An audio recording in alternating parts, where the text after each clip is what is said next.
Hello students, welcome to the online classes conducted by the HG International School. Hope you all are healthy and safe at home. I am Mamta Yadav, your science teacher. I welcome you to the first lecture of science. Dear students, you know that India is an agricultural country. A large population of India depends on farming. Our first chapter deals with various techniques and processes involved in agriculture. The title of the chapter is Crop Production and Management. First of all, let us understand what are crops. When same kind of plants are grown on large scale, to get cereals, pulses, vegetables, fruits, etc., it is called crop. This means when same type of plants are grown in a field on large scale. Example, it may be wheat crop, rice crop, cotton crop, etc.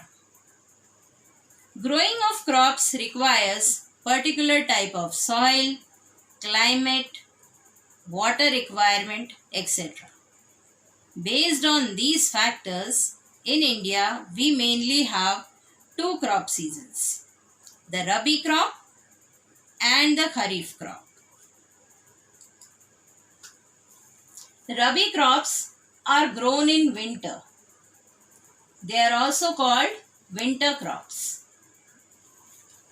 They are sown in October and harvested at the end of March. These crops require less water and low temperature. Example of Rabi crops are wheat, peas, etc. On the other hand, Kharif crops are grown in summer. They are also known as summer crops.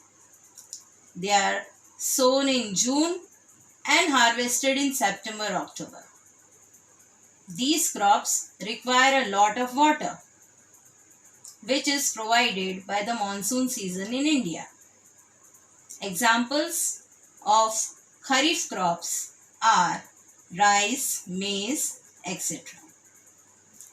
Besides these two crops, a third crop is also grown in some places. This is known as Zayed crop, which is grown in April-May. A lot of procedures have to be carried out in agriculture. These are called basic practices of crop production. These are soil preparation, sowing, adding manure and fertilizer, irrigation, removal of weeds, harvesting and storage of food grains. Today we will discuss the first process, that is soil preparation. Soil preparation involves three steps: plowing, leveling and manuring.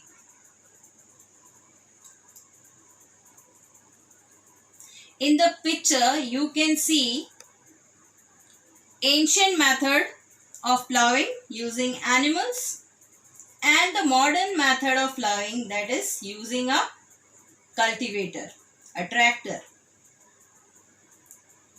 There are many advantages of plowing. Plowing loosens the soil. It makes it soft and porous.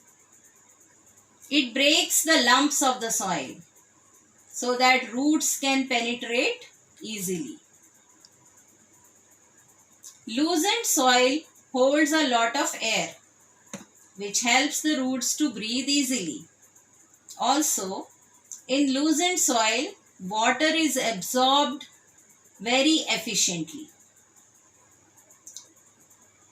This kind of soil helps in the growth of worms and friendly microorganisms.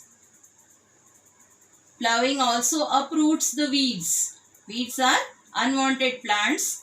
These get uprooted while plowing and get buried in the soil and add up to the nutrient.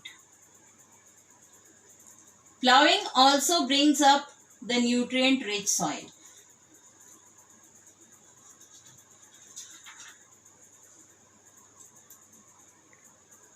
After plowing comes leveling. The plowed soil is leveled by using a wooden or iron leveler. This helps in preventing the topsoil to be blown away. This helps in uniform distribution of water during irrigation. The last step, but not the least, in soil preparation is manuring. Manuring means adding manure or fertilizer to improve the fertility of the soil. This helps in getting a better yield in the crop. Fertilizer can be natural or chemical. Natural fertilizers are obtained from natural materials like cow dung, plant waste, human waste, etc. These provide humus to the soil. They make the soil fertile, but they are not very rich in specific nutrients. Whereas chemical fertilizers are made in factories using chemicals.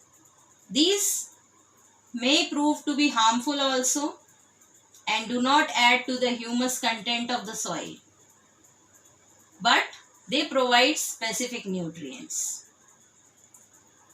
Urea, superphosphate, ammonium phosphate, these are some important fertilizers. So students, that's all for today. Stay home and study safely. Thank you.